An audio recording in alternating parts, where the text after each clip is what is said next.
Hola, hola, hola, hola, hola, hola, hola, hola, hola, ¿cómo están ustedes? Nueva edición de Sin Saco Energía. Tenemos que sospechar que no hay ninguna última edición, seguimos. En este día, miércoles 9 de febrero del 2022. Fernando Meiter, ¿cómo le va, jovenzuelo? ¿Cómo anda, señor Claudio Chiarutini? Muchísimo peor de lo que debería estar, mucho peor de lo que voy a estar en el futuro.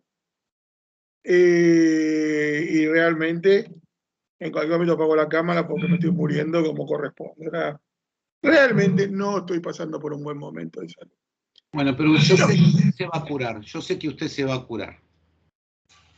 Lo que no te mata te fortalece, Y hierba mala nunca muere. además. Bueno, temas hay pocos Sí. porque estamos repitiendo las cosas. Que el comunicado de Denor, que el comunicado de Sur, que el comunicado de Adera, que el aumento de tarifa, que no aumento de tarifa, pero estamos hablando de lo mismo, sin grandes novedades. Es que ese es el problema. Sí, pero, a ver, que la Cámpora dice que Guzmán retrocede, que el Guzmán dice que en realidad es la Cámpora. Estamos en conventillo, no en temática, para ver si resolvemos o no te crío. Ahora, el único dato interesante para mí fue el mapa donde van a caer los subsidios, que como adelantamos, es la zona de votantes del macrismo. Sí, señor. Vos lo tenés por ahí. Mostremos un poquito esto. Pero cómo no, caballero. Sus pedidos para mí son órdenes. Ahí lo tenemos. Analicémoslo. Comenzar a compartir. Vio que yo voy aprendiendo, ¿no? Sí, sí, sí, sí. Mire, de una, de una. Bien. Lo que estamos viendo es el mapa de la izquierda de la pantalla, señora, es la distribución política de la última elección, con la densidad del voto del PRO en amarillo y la densidad del voto del Frente de Todos en la zona sur con celeste. Del otro lado, ¿dónde va a ser en rojo la quinta de subsidios? Y vemos claramente cómo se apoya un territorio sobre la zona del votante de la oposición. Es la zona obviamente más rica de la ciudad de Buenos Aires y es la zona en donde hay mayor cantidad de subsidios. ¿Qué tiene que agregar? Caballito, por ejemplo.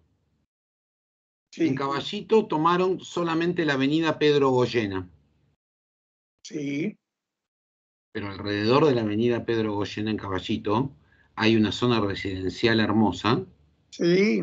que no la tomaron. O sea, si esto es fruto de un estudio del CONICET, el ANSES, la FIP y no sé cuántos estudios, realmente bastante cortito. Acá No, indiscutiblemente hay zonas, por eso va a haber una segunda redistribución ahora, se viene una segunda segmentación, sí señor.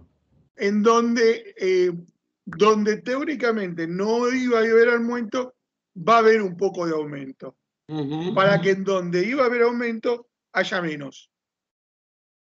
Esto sería entonces un poquito el tema. ¿Dónde se va a avanzar? Sobre la zona central de la ciudad de Buenos Aires. Ahí en ese voto que no es amarillo, es cremita, claro, que es un voto básicamente donde hay menor densidad de voto macrista. Exactamente. Ahora, tengo la impresión, mi querido Claudio, de que por más que esto se vea en mapas y que el gobierno, a través de su Secretaría de Energía, diga, bueno, total, le vamos a meter el aumento a aquellos que no nos votaron, hay que tener en cuenta dos cosas. La primera cosa es que vos acá no solamente estás aumentando residenciales, sino que estás aumentando a comercios y a industrias que están dentro de esta zona roja. Sí, obviamente. ¿Ok?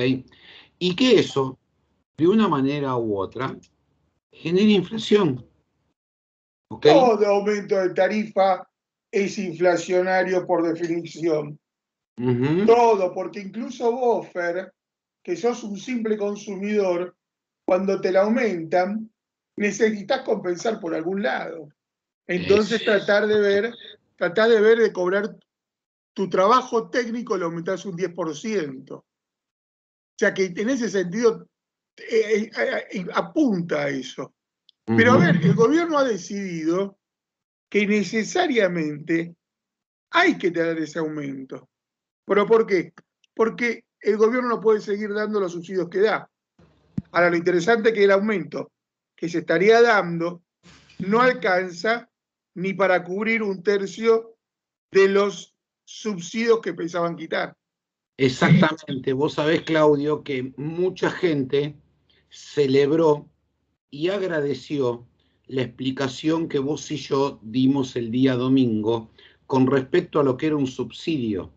Porque la gente entendía por subsidio que era plata loca que se le entregaba a Edenor y a Edesur, estamos hablando del caso de la electricidad, y en el caso del gas a las distribuidoras, que era plata loca que se entregaba y que las distribuidoras se la quedaban en el bolsillo.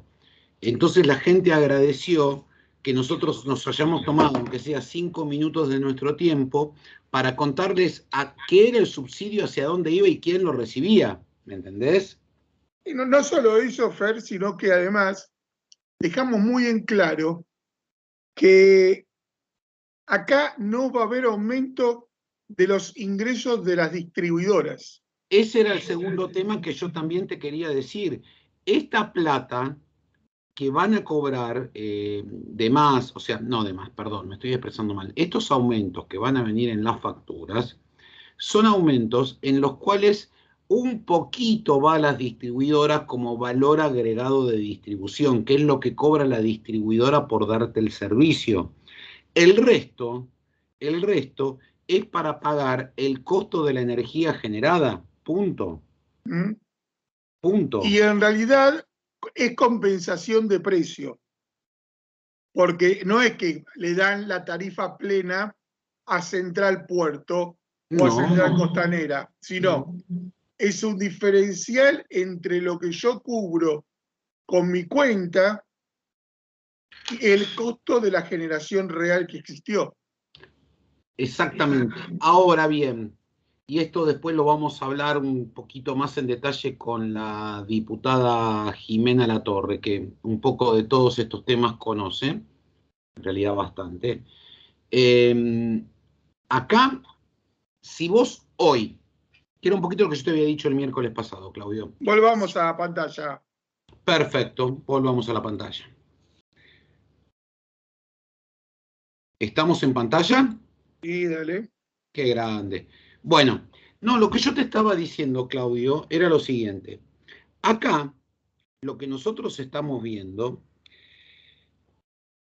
es aumentos especiales. No se está cumpliendo con ninguna de las partes de la ley de la distribución de la electricidad ni la ley de la No distribución. estamos haciendo nada más, muchachos.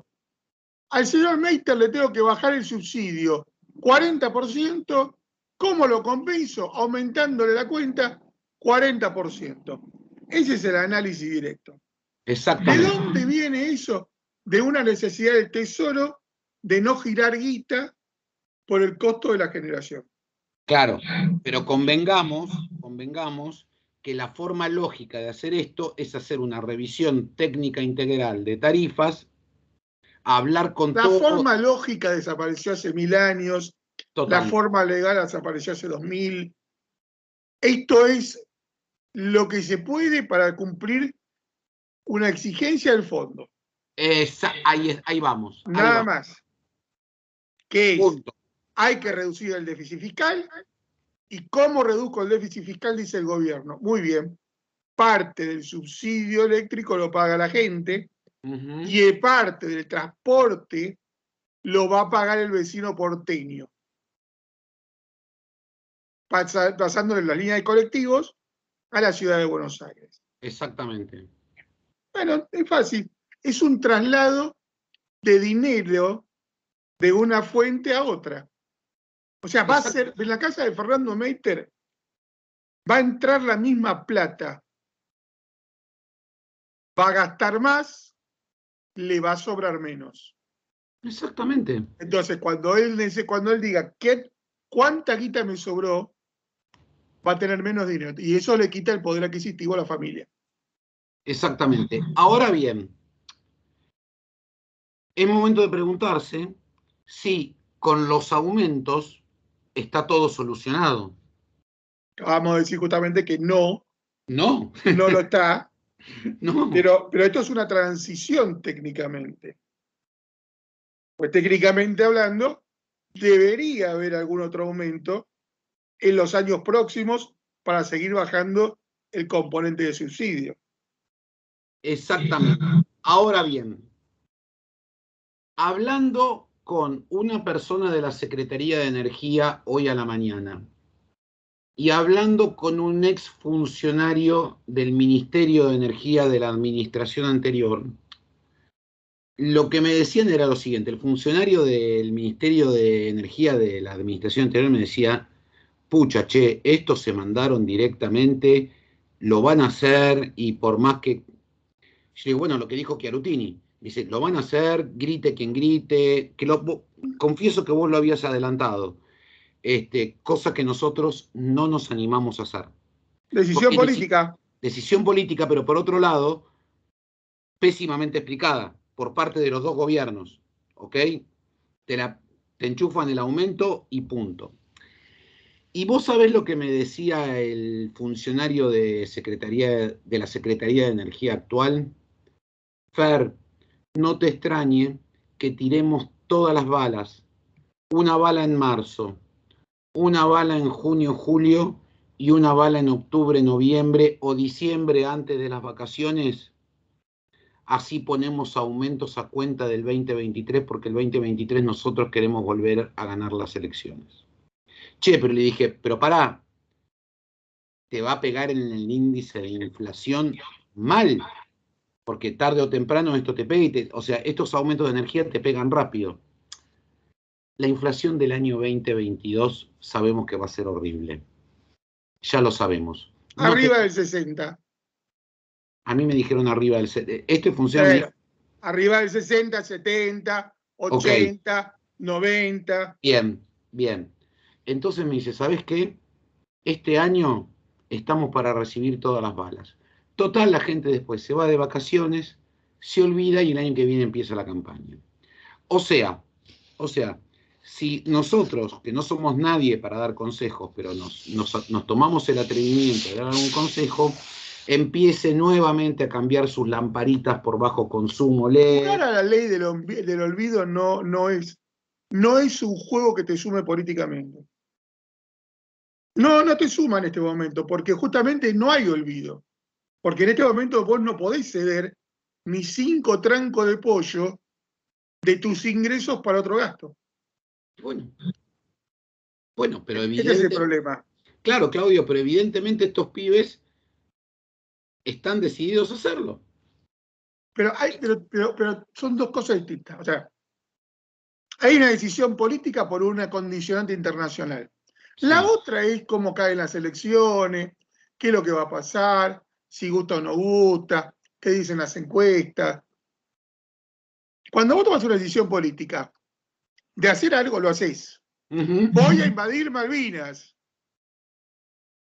Pero estamos en una guerra. Sí, y con Gran Bretaña. Y sí. Pero resulta que la gente te apoyó. Entonces, lo importante es la decisión política. Sí, igualmente yo, a ver, con respecto a esta zonificación, yo la verdad saqué el mapa porque vos me lo pediste. Yo sospecho que esa zonificación que hicieron a la hora de que los queridos vecinos de la opulosa ciudad de Buenos Aires y los vecinos ricos del Gran Buenos Aires y de los countries especialmente de Pilar, que hoy se dedicaron especialmente a darle a Pilar como que iban a ser el blanco de todos los aumentos, creo que va a ser mucho más grande. ¿Eh? Creo que no va a quedar ahí. No, sin ninguna duda, esto es Creo que nada no va más a que un quedar ahí. adelanto. Creo que no. Esto es Nada un más que un adelanto. adelanto de lo que va a darse, o sea, de un primer mapa Exactamente. elaborado por un medio que, bueno, consiguió de una fuente hizo, pero tampoco es el mapa definitivo. No, es un mapa que está hecho, bien hecho, en función de el documento que dejó filtrar el ENRE, del famoso estudio que hicieron, que son 6 hojas que se podría haber resumido en 5 párrafos, ¿viste? O Ah, sea, es así. Del otro lado, tenés también el tema de la nafta, porque también este 9% que fue sancionado la semana pasada como aumento de la nafta, no va a ser el único, Claudito, ¿eh? no, tampoco. No va a ser el único, no va a ser el único. Porque, a ver, y para ir cerrando el tema aumentos, tanto el aumento en la energía eléctrica, como el aumento que va a haber en el gas natural, como el aumento que hubo en los combustibles líquidos, no le alcanza a ninguna de las partes involucradas. No le alcanza al gobierno para bajar el déficit, no le alcanza a las compañías para cubrir los costos de generación y no le alcanza ni a las distribuidoras ni a los transportistas para cubrir algo de sus costos. Simple. Tal es así. No, por favor, Claudito.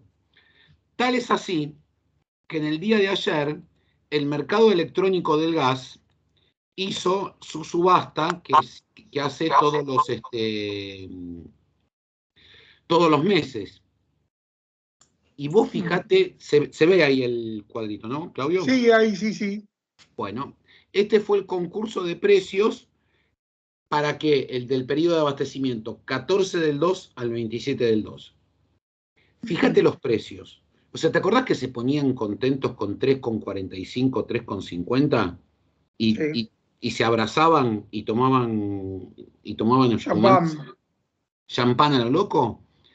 2,69, 2,77, 2,81. Fíjate Neuquén, 2,81. El que Pero mejor. entonces tiene razón el gobierno, ¿En qué sentido? que en realidad los precios esos está bárbaro para el sector privado. No, porque si vos te fijás, lo único que consiguieron fueron 19 millones de metros cúbicos, casi 20, casi 20.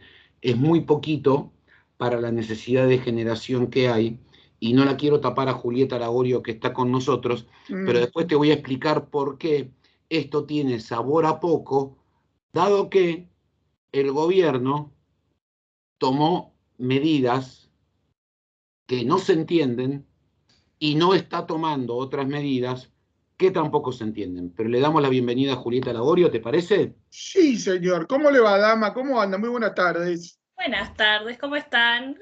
Muy bien. ¿Y usted? Bien, bárbaro, gracias. Va, me alegro muchísimo. Vamos a lo nuestro. Bueno, el gobernador de Córdoba, Juan Schiaretti, apuntó contra el secretario de Energía de la Nación, Darío Martínez, por las nuevas medidas para el corte de biocombustibles que favorecen a la industria azucarera de Tucumán por sobre las de soja y maíz de su provincia y también de Santa Fe. Por lo que el mandatario cordobés reclamó una nueva ley de biocombustibles. Recordemos que Schiaretti está enfrentado con el gobierno nacional y en particular con la vicepresidenta Cristina Fernández de Kirchner, de cuyo espacio político es el dirigente neuquino Darío Martínez. El gobernador en el discurso de apertura de sesiones de la legislatura provincial dijo que no quieren estar a merced de un burócrata de cuarto nivel como el secretario de Energía que dice cuál es el nivel de mezcla entre biocombustibles y nafta, sino que quieren que esté en la ley y que se los trate igual que a los derivados de la caña de azúcar de las provincias hermanas. La presentación fue calificada como la más dura de sus 3 gestiones. La verdad que muy duro estuvo el cordobés. Muy, muy, pero muy duro. Está tratando de defender también a su base electoral. reconozcámoslo, es gobernador de una provincia productora de biocombustible. Exactamente. Acá es lo que nosotros estamos diciendo, que es la guerra del centro contra la guerra del norte. Voy a hacer Juli, 2 minutos te pido para hacer un complemento de la noticia que vos dijiste, porque está al lugar, así después no queda descolgada. El gobierno, en definitiva, fijó un aumento de 10,23% para el bioetanol. ¿Ok? Esa actualización del precio del bioetanol es un 10,23%. El aumento lo dieron después que YPF comunicó un incremento del 9% para los combustibles. Claro. En números, hasta noviembre era de 59,35 pesos por litro para el bioetanol de caña de azúcar y el de maíz. Esta reglamentación provisoria equiparó los precios, o sea, los puso igual y los indexó al precio de los combustibles fósiles y los fijó en 65,42. ¿Ok? Y lo más importante que tiene que ver con lo que nosotros dijimos antes, Claudio, el decreto estableció que mientras se respete esta relación de precios, el bioetanol de maíz mantendrá un cupo fijo del 6%, es decir, le bajaron el cupo, y que las empresas señalaron que la demanda de combustibles en el 2021, como no podía ser de otra manera, fue récord. ¿Ok? Cosa que tiene este gobierno, que todo es récord. Exactamente. ¿Qué pasó del otro lado? ¿Le respondieron? Sí, le respondió el secretario y básicamente dijo que hace ya 5 meses que el bioetanol de maíz tiene exactamente el mismo tratamiento que el bioetanol de caña de azúcar, y señaló que cuando llegaron a la Secretaría, los biocombustibles no recibían aumentos de precio desde el 2019, la producción de biodiesel estaba absolutamente paralizada, la de bioetanol en mínimos históricos, y la ley del régimen del sector tenía vencimiento inminente. Además, dijo que la producción hoy de bioetanol no da abasto para satisfacer la demanda de las refinerías, el biodiesel se puso a producir y hay una nueva ley que regula la actividad. Todo lo que dijo Martínez es real. Pero también lo que dijo Schiaretti es real. O sea, los dos tienen su verdad. Claudio, es muy difícil poner en una discusión, en una mesa, para que alguien se ponga de acuerdo, cuando los dos tipos que discuten tienen razón.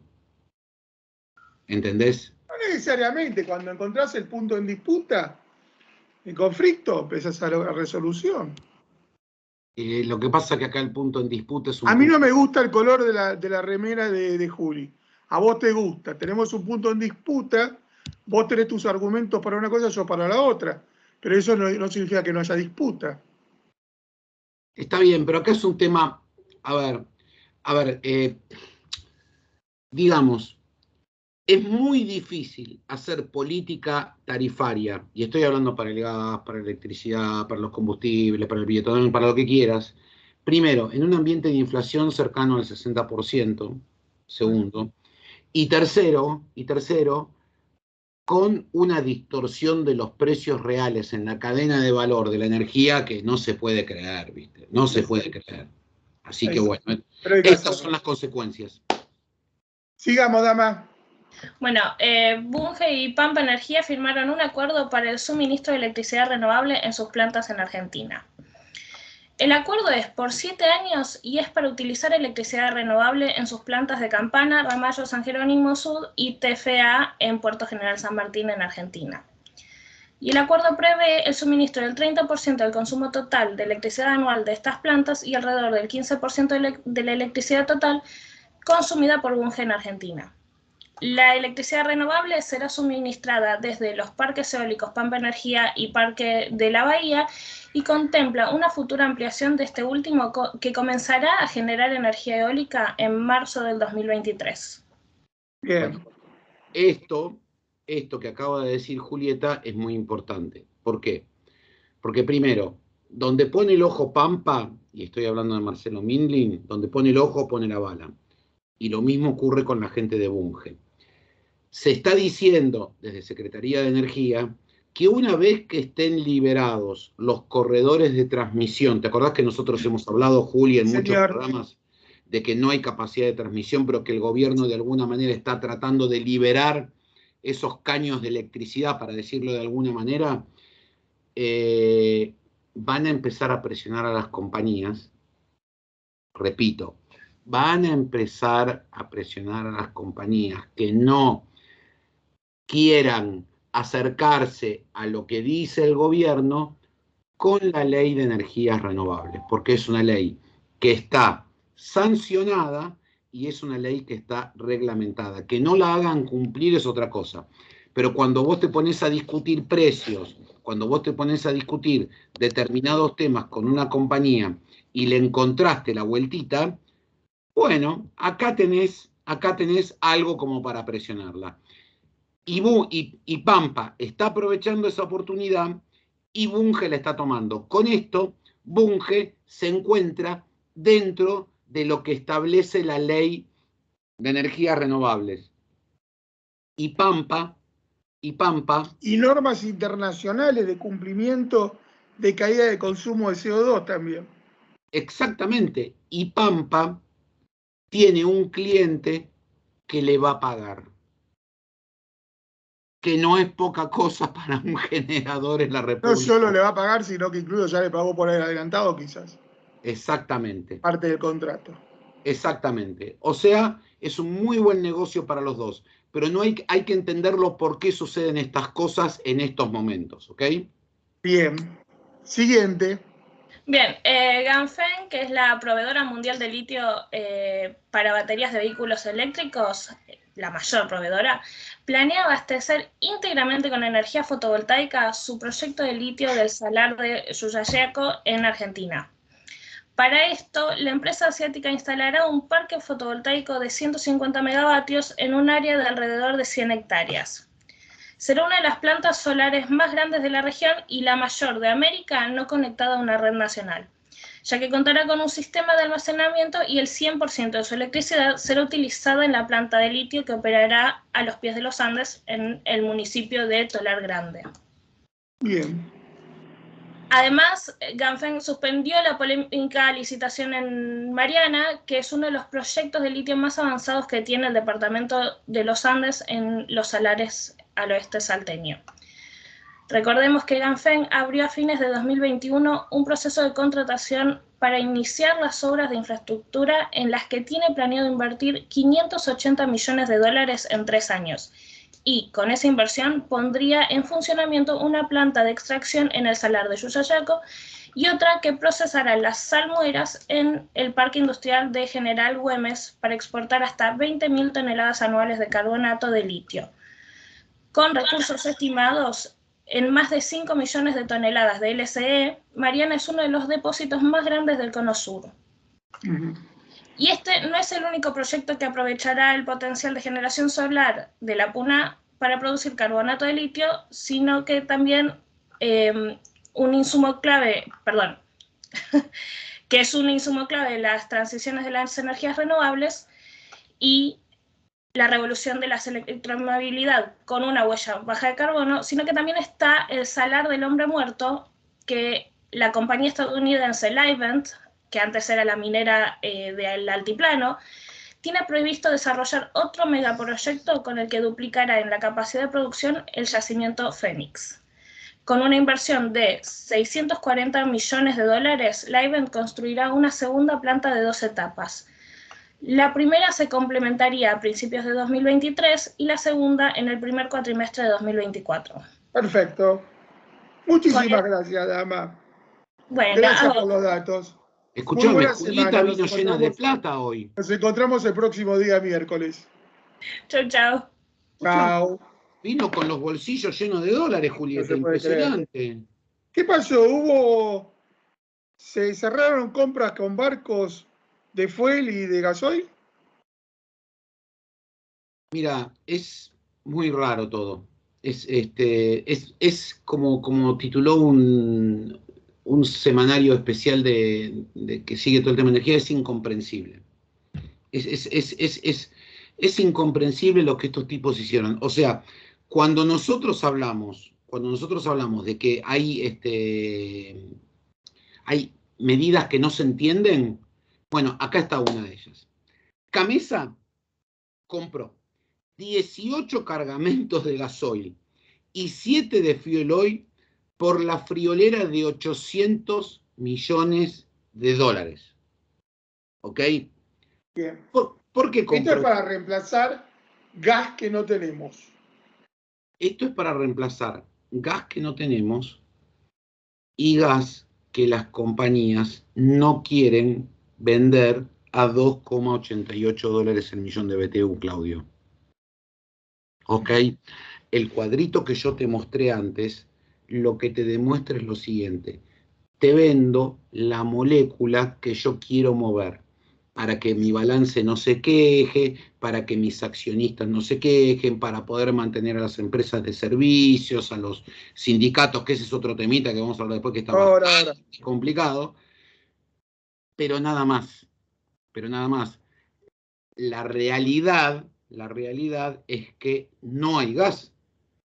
En el récord de Vaca Muerta, en el récord del petróleo, en el récord de los biocombustibles, récord, Argentina tuvo que salir a comprar 18 cargamentos de gasoil y 7 de fuel oil.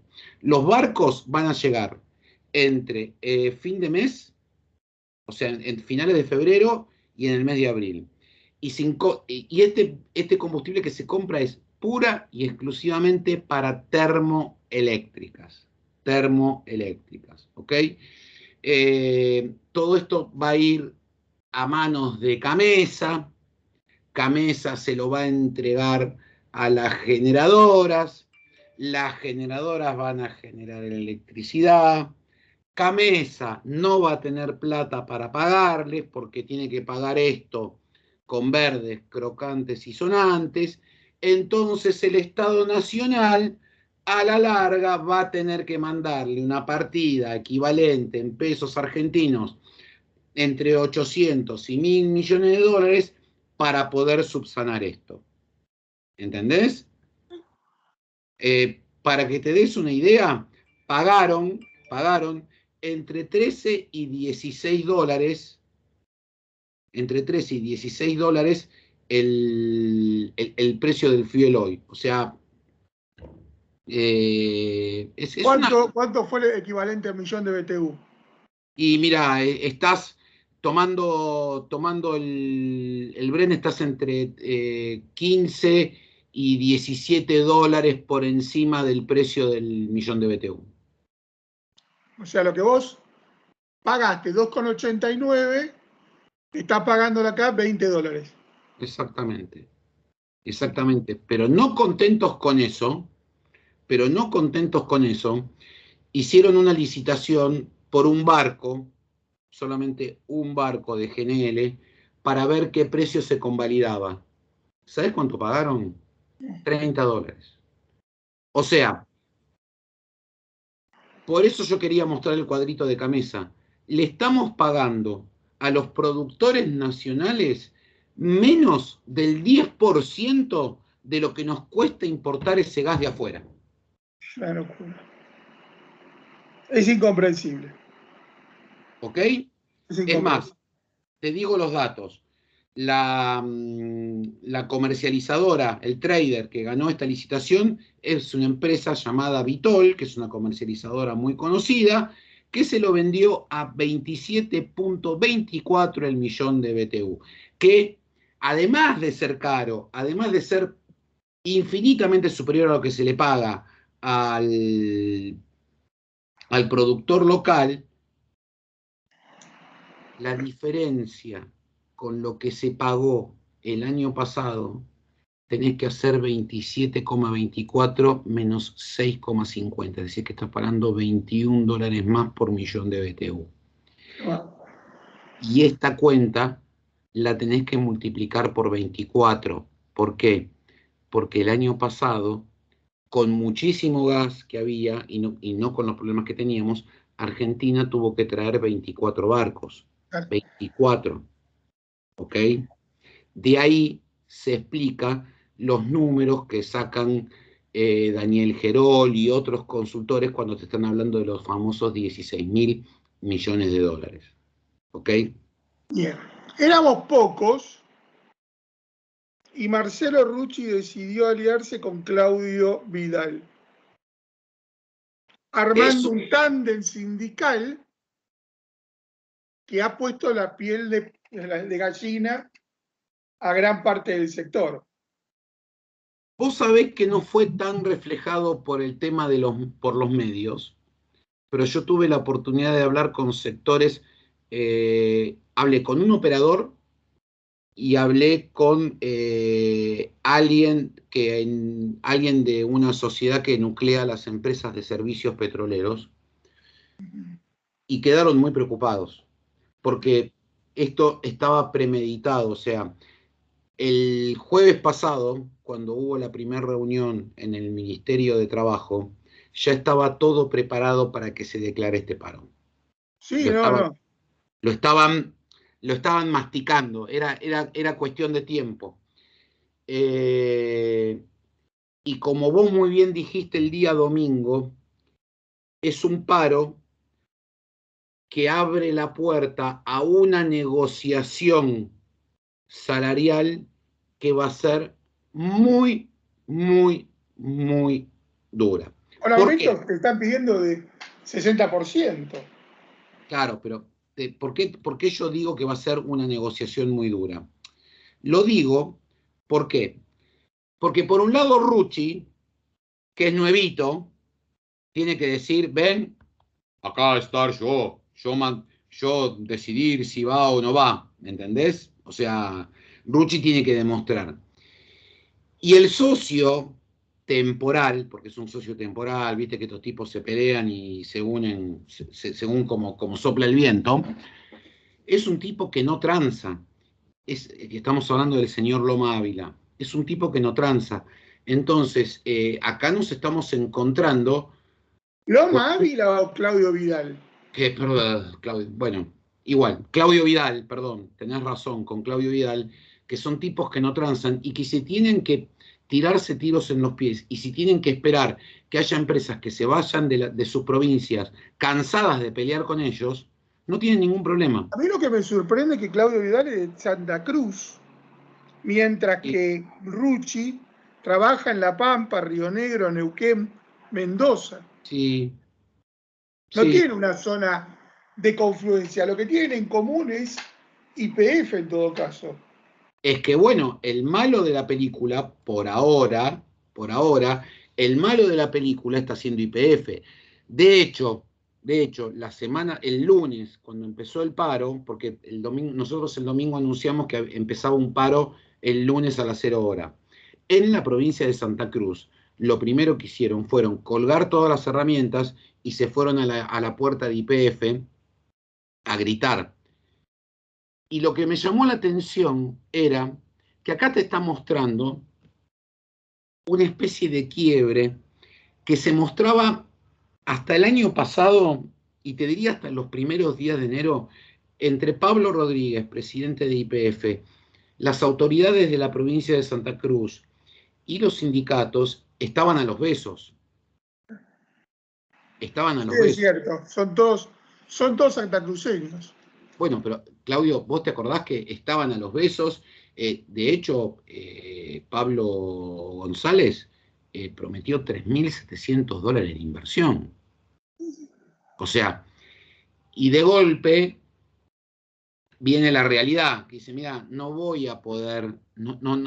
te voy a poder invertir todo lo que te prometí, no voy a poder hacer todo, no voy a poder tomar toda la gente que vos pretendés que yo te tome. Y por sobre todas las cosas, lo que subyace en este problema es que este problema surge por una cuestión en particular. Surge porque acá la ley que se supone que va a entrar en el Congreso de promoción de los hidrocarburos contempla solamente la provincia de Neuquén o la región de Vaca Muerta. No está hablando de producción incremental de yacimientos maduros. Vidal está pidiendo eso. Ese es el pedido que está haciendo. Ese es el pedido que está haciendo. Con lo cual, acá te encontrás con un problema, Claudito. El gobierno no tiene plata para contentar a todo el mundo, ¿me entendés? Qué bárbaro.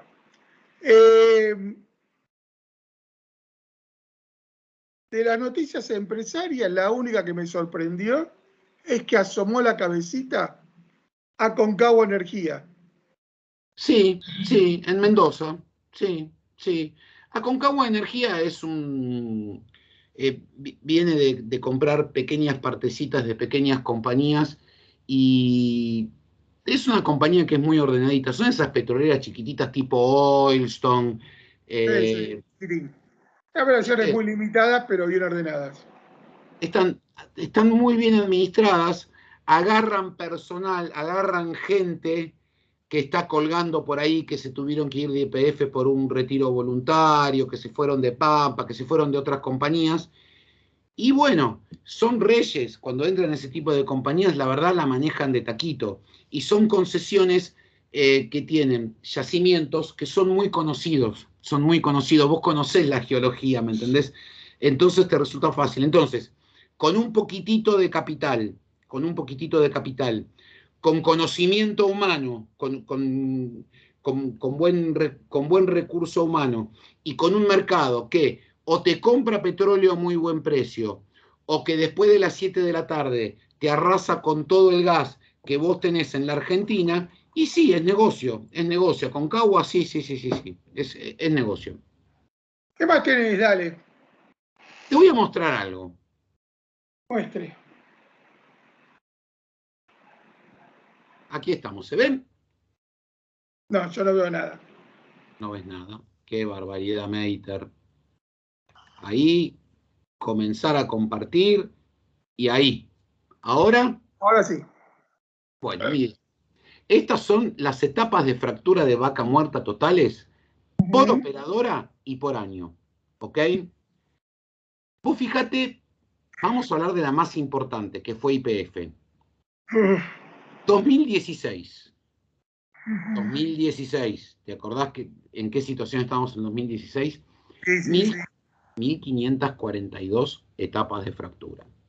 Llegamos al famoso récord de 5.084 en el año 2021. Ahora, en lo que va del año 2022, tiene hecho nada más que 213 etapas. Qué bárbaro. Es muy poquito, Claudio. Nada. Es muy poquito. Vamos a Tecpetrol. Fíjate que en el año 2016 tenía 20 etapas de fractura, en el año 2017 374 y en el año 2018 1392. ¿Por qué en el año 2018 tuvo 1392? Porque entró la resolución 46 y Tecpetrol fue la que más aprovechó. Apenas se cae la resolución 46, baja a 752, baja a 174, vuelve a aumentar a 890 en el año 2021 y está en el año 2022 en 64. Pero si vos proyectás esas 64 etapas de fractura a lo largo de los 12 meses, más o menos llegás al número que tenés en el 2021. No así con YPF. No así con YPF. ¿Me entendés? Otro caso que te quiero contar es PAE. PAE en el año 2016 tiene 76 etapas de fractura. Llega en el 2019 a 518. En el año 2021, fruto de muchas inversiones que hicieron y que nosotros lo contamos en este programa, se veía en los cuadros que hace Luciano Fuchello cómo aumenta la capacidad de producción y de fractura de Pan American Energy, llegaron casi a 1.200. Y en el año 2022 están haciendo 100. Pero si eso vos le haces una progresión para el año 2022, más o menos van a llegar a la misma cantidad. La que está muy abajo es YPF, Claudio. ¿Algo está pasando en YPF? ¿Qué está pasando? Y que no están, les bajó muchísimo la actividad. Yo lo que estoy viendo en YPF es que está bajando muchísimo la actividad. alarmantemente está bajando la actividad, Claudio. Eso es lo que me preocupa. Pero la pregunta es ¿por qué? ¿Para qué? Vamos con nuestra invitada, ¿te parece bien? Ah, ya llegó Jimena. Bueno, perdóname. Yo estaba con la pantalla completa primero. Dejo de compartir. Y ahí Y está. segundo, le damos entrada a nuestra invitada. Bueno, mira. Hola, ¿cómo estás? ¿Cómo estás? Jimena, la vamos a presentar para los que no la conocen. Estamos con la diputada nacional por la provincia de Mendoza, Jimena Latorre. Jimena, muchísimas gracias por estar en nuestro programa. ¿Cómo estás? Buenas tardes. Bueno, muchísimas gracias a ustedes por la invitación. Un honor hablar con gente que sabe tanto de energía, que realmente son temas que no se tocan, que es muy difícil transmitirlos a la ciudadanía, a la sociedad, ponerlos en debate público, que dimensione la ciudadanía la incidencia que tienen sobre nuestra economía y sobre el crecimiento y la productividad de nuestro país. Y es lo que nos está llevando a fuertes crisis y es lo que pone en riesgo la sostenibilidad del futuro económico argentino. Así que bueno, te escuchaba atentamente estos números que, como decías bien, son alarmantes, respecto a YPF principalmente. Sí, ya que, para empezar un poquitito a charlar, ¿cómo está la situación de energía en Mendoza? Porque nosotros, este programa ya tiene 2 años y 3 meses, y veníamos hablando de esa pelea, entre comillas, que hay por la captura de capitales entre la provincia de Mendoza, la provincia de Neuquén, la provincia de Río Negro. ¿Cómo está Mendoza en ese sentido? Bueno, ustedes sabrán que durante la administración de Galucho en YPF, la explotación de vaca muerta principalmente se centró en la parte de Neuquén de vaca muerta, no así la parte de la cuenca que pertenece a nuestra provincia. Esto venía muy atrasado. Los pozos que actualmente tiene en explotación la provincia de Mendoza son pozos maduros. Esto implica cada vez mayor costo de producción y el riesgo de paralizarlos, porque sabemos que pozo maduro que se paraliza no se reactiva. En ese sentido está en forma paralela, porque evidentemente no es la política de la administración actual de YPF tampoco la de continuar con las explotaciones en la provincia de Mendoza. Está todo o lo poco que configura ese todo concentrado en Neuquén. Si bien nosotros no somos la cuenca neuquina también, pero en Neuquén, en la provincia particularmente. Entonces, la provincia de Mendoza, a través de su empresa provincial de energía, EMESA, está con un programa muy interesante que es del recupero de áreas maduras, estas áreas que muchas están inactivas y otras están con un bajísimo nivel de productividad. Bueno, recuperarlas y crear un círculo virtuoso a través de todas estas pequeñas producciones que en sí no son rentables, podríamos decirlo con algún término, pero sí se asocian o se concatenan todas ellas. Entonces, esa es una de las medidas que se está tomando.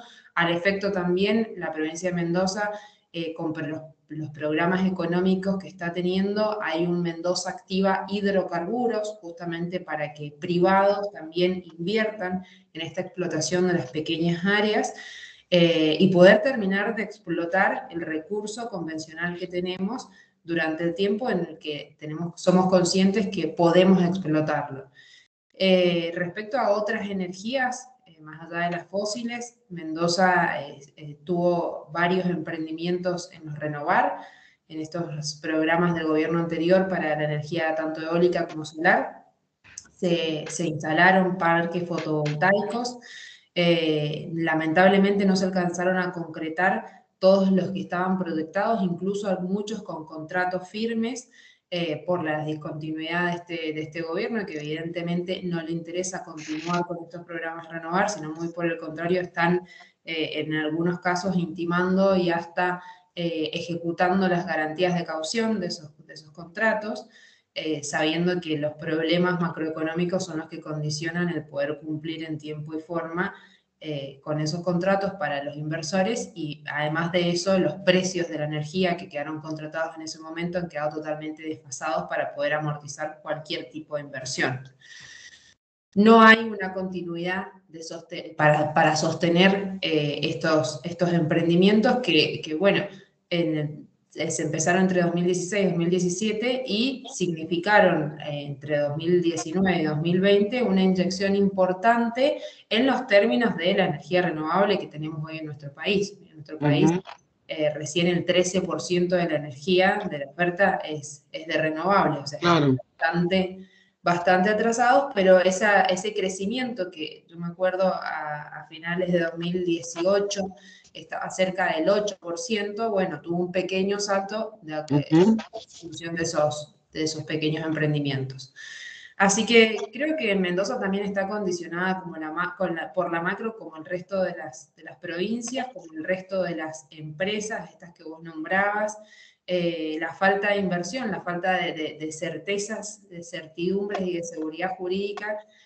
Ahora estábamos viendo que se va a seguir comprando GNL y se va a seguir pagando el gas importado de Bolivia sin saber cuáles van a ser las entregas garantizadas, porque es un contrato que está a la espera de una siguiente adenda, que está pendiente desde junio, porque hay una baja en la producción de Bolivia importante que pone en riesgo las entregas comprometidas, y no hace no hace mayores inversiones para sustituir esas importaciones con producción local. Muy por el contrario, lo que mostrabas vos es una baja. Jimena, discúlpame que no te quiero contradecir, pero yo le escuché al presidente de YPF que iba a invertir muchísimo dinero en la provincia de Mendoza, que iba a invertir en la planta de Luján de Cuyo y que Mendoza iba a ser uno de los pilares fundamentales de la punta norte de Vaca Muerta. Eso fue lo que dijo en diciembre del año pasado, no hace 20 años. Sí, eso creo que fue más, y hablo con total honestidad y sinceridad y en cierta confianza, ¿no? Por más de que nos estén mirando todos los que nos estén mirando, que esperamos sean muchos. Eso fue más en tono de extorsión que en tono de compromiso, ¿no? Sí hubo un acuerdo que se firmó con Mendoza, con esta voluntad de YPF, pero en realidad esto está sujeto a la aprobación de la Ley de Inversiones Hidrocarburíferas, toda la inversión que tienen que hacer en la planta de Luján, porque en realidad no es que la hacen a cambio de los votos de los legisladores mendocinos para aprobar esta ley de hidrocarburos. La tienen que hacer porque tienen pasivos ambientales y juicios pendientes, y hay responsabilidad penal de los funcionarios de la empresa en juego. Entonces, esto no es una moneda de cambio, las inversiones que tienen que hacer en la planta. Sí, lo que me preocupa es que no está en ese plan de las inversiones hidrocarburíferas seguir invirtiendo en los pozos maduros. La exploración o los planes de exploración son incipientes, no son en nuestra provincia, lo hemos visto, estamos hablando de la exploración offshore, y el cuore del programa de YPF está puesto en Vaca Muerta.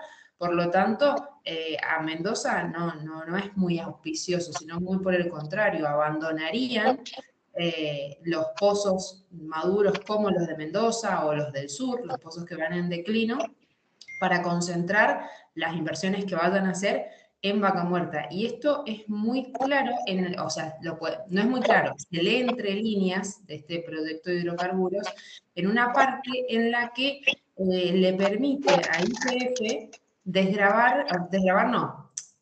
lo exime directamente de ganancia por las rentas de las áreas que venda. Es decir, está muy claro que está pensando en desprenderse de las áreas poco productivas.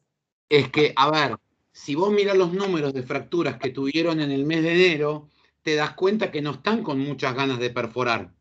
Están pensando en otra cosa, me parece. A ver, lo que yo critico de esto, humildemente, es que tenemos que ser conscientes de que hay que ver la película completa y tenemos un horizonte temporal que nos condiciona respecto a la explotación de los fósiles, de los combustibles fósiles, porque hay un horizonte temporal de la demanda de esos combustibles fósiles, y eso es la condición principal. Entonces, si nosotros no tenemos un programa muy claro y con metas con plazos muy claros de acá al 2050, vamos a llegar al 2050 como estamos ahora, es decir, en veremos.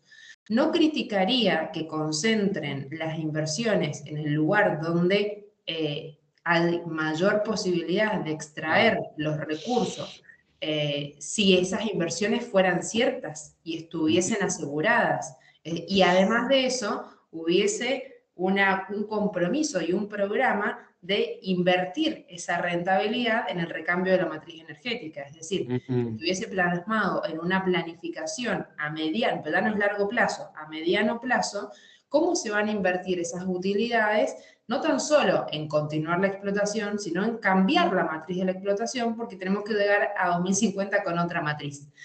Eso es lo que no veo, porque por un lado el gobierno nacional presenta esta ley de promociones hidrocarburíferas a 20 años y por el otro lado presenta una ley de movilidad eléctrica a 20 años. Y lo paradójico es que la reconversión, o sea, los planes o los programas de explotación de renovables supuestamente se van a fondear con creo que era un 3 o un 4%, que era un fideicomiso, y ese fideicomiso le destina los mismos fondos a la reconversión de la matriz energética que a las políticas de inclusión de género y a la priorización de los proveedores del lugar. Que no menosprecio estos programas en absoluto, pero estamos hablando de planificación energética para los próximos 30 años. O sea, parece que hay que tener un orden de prioridades distinto. Jimena, mira, yo estuve la semana pasada mirando la audiencia pública por el aumento del precio de gas en el punto de ingreso al sistema de transporte. Y lo dijimos el miércoles pasado, lo dijimos el domingo y lo vuelvo a repetir hoy. La única presentación medianamente lógica, con sentido, que abarcó todos los puntos de la discusión fue la tuya. El resto fue muy, muy improvisado, empezando por la subsecretaria de Hidrocarburos, que estaba leyendo un PowerPoint que se lo habían dado 5 minutos antes y no tenía la más mínima idea. ¿Por qué no nos contás un poquitito en un resumen cuál fue tu posición que vos diste adentro de la audiencia? Porque me pareció que es un resumen de todo lo que nosotros estamos hablando durante miles de programas, si tenés ganas. Mi intención es que, como te decía al principio de la charla, que podamos transmitir esto con datos palpables a una discusión que va a la ciudadanía, porque la que tiene que reaccionar y defender sus derechos en esto y el futuro es la ciudadanía. Entonces, la verdad que la discusión es muy pobre cuando siempre damos vueltas sobre el mismo punto, que es el derecho de los usuarios, el acceso, el derecho de los usuarios a acceder a la energía asequible. Pero, a ver, esto está fuera de discusión. Este derecho a acceder a energías a un precio asequible, pero también de acuerdo a tarifas razonables, porque si las tarifas no son razonables, no permiten la inversión, y si no hay inversión, no hay posibilidad de energía, y por lo tanto no hay energía más cara que la que no se tiene, es lo que creo que tenemos que empezar a dialogar en el debate público, en la discusión cotidiana. Por eso por ahí bajar un poco todos estos datos, que por ahí son muy técnicos, o números que se confunden, a una charla más llana. Y en ese sentido, a mí lo que por ahí me enoja es que se confunde todo esto y termina siendo una discusión demagógica cuando siempre damos vueltas sobre lo mismo. El derecho a la tarifa, el derecho a una tarifa que se pueda pagar, los tarifazos del gobierno de Cambiemos. A ver, en la audiencia esta lo que se discutía era el precio del gas en el punto de ingreso al sistema de transporte. Aguas arriba de la tarifa. ¿Qué tiene que ver con la tarifa, que impacta en la tarifa sin lugar a dudas, pero también impacta en muchas otras aristas económicas, como por ejemplo la inflación, como por ejemplo la emisión, como por ejemplo los subsidios y las metas de reducción del déficit fiscal que tenemos o que deberíamos tener en este país. Entonces, si nosotros miramos y hacemos comparativos, si queremos ser comparativos con el gobierno anterior, bueno, seámoslo con en todos los aspectos y con otros criterios también. A fines del 2019, el 98% de la demanda prioritaria de este gas del gas en el punto de ingreso al sistema de transporte era sostenido por la demanda misma, es decir, era un 2% la intervención del Estado en ese precio. Hoy estamos con un 70% de intervención del Estado en ese precio y la demanda paga el 30%. Directamente, porque el resto lo pagás con impuesto inflacionario, impuesto o sea...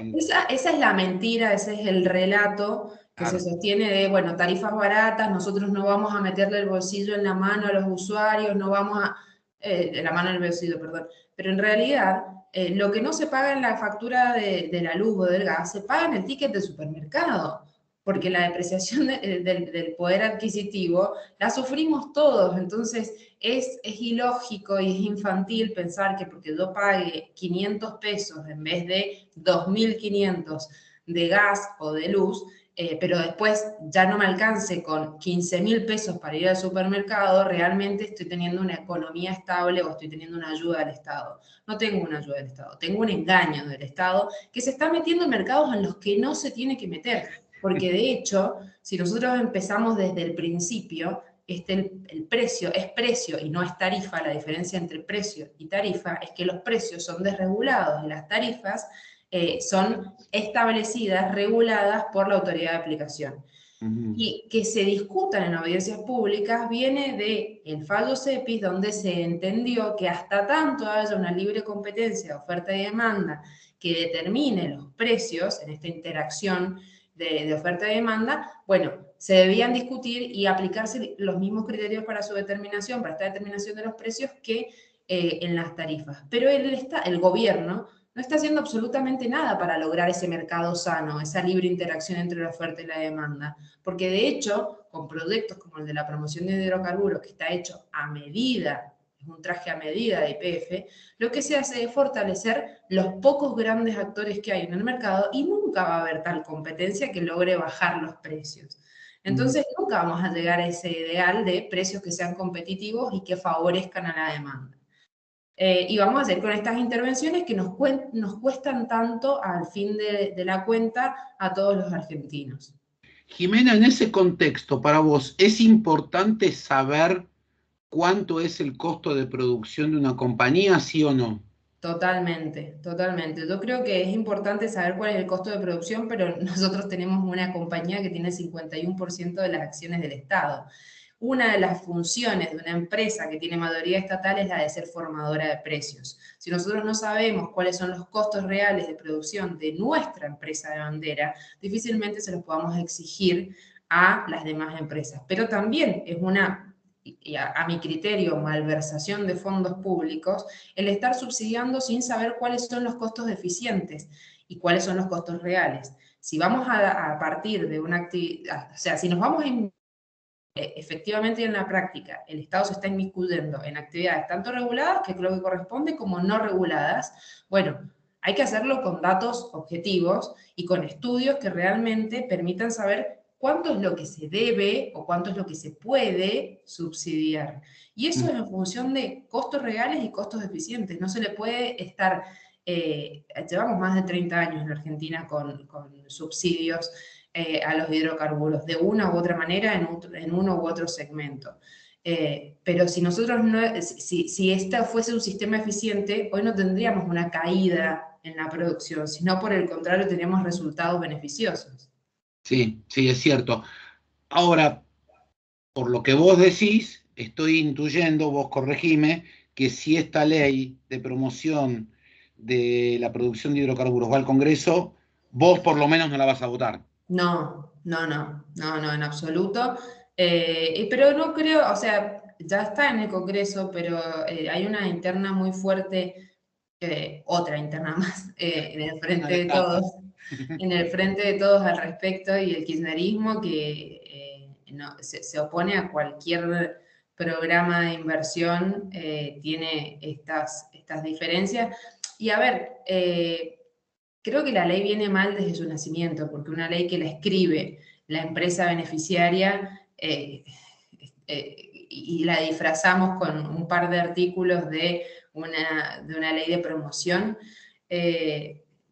tiene poca chance de prosperar, sobre todo porque en realidad Lo que necesitamos no es seguir a través de discriminaciones positivas, porque esto es lo que implica esta ley. ¿Por qué fomentamos, por qué damos, una de las grandes ejes de esta ley es la estabilidad fiscal? ¿Qué otro sector, qué otra industria en nuestro país hoy de la producción tiene estabilidad fiscal? ¿Por qué le vamos a un sector de la producción garantizar estabilidad fiscal cuando ningún otro lo tiene? Entonces creo que sí, es una discriminación positiva y es un reconocimiento implícito de la incapacidad de corregir la economía para que hayan reglas claras y estabilidad para que este y cualquier otro sector pueda invertir y tomar el riesgo empresarial que tiene cualquier empresario, cualquier actividad, pero con reglas claras. Es muy difícil pedirle a los inversores que vengan a tomar ese riesgo cuando en nuestro país tenemos políticas tan cambiantes de un gobierno al otro y sobre todo en gobiernos como este, dentro de este gobierno, de una semana para la otra, te diría. Y con un 50% de pobres. Sí. Y con un 50% de pobres que no pueden asomar la cabeza. Que son la consecuencia de todas estas malas decisiones, porque por ahí las conversaciones o las discusiones se vuelven muy abstractas, pero cuando bajamos un poco a tierra y empezamos a ver esto que decías vos, de la inflación, de las consecuencias de la inflación en la canasta básica, en el supermercado de todos los meses, ahí están los pobres y ahí están las consecuencias de la intervención del Estado con emisión y con fondos que no tiene. Aquí lo tenés a Claudio Chiarutini. Nada más para despedirla, para decirle que es impresionante su solidez técnica, que no es usual en el Congreso y que generalmente está del lado de los malos, ese tipo de solidez técnica. O sea que agradecerle mucho la presentación en el programa y la clarificación en los conceptos. Bueno, Claudio, te agradezco muchísimo, realmente para mí es un elogio viniendo de ustedes. Yo siempre digo que yo soy abogada, entonces...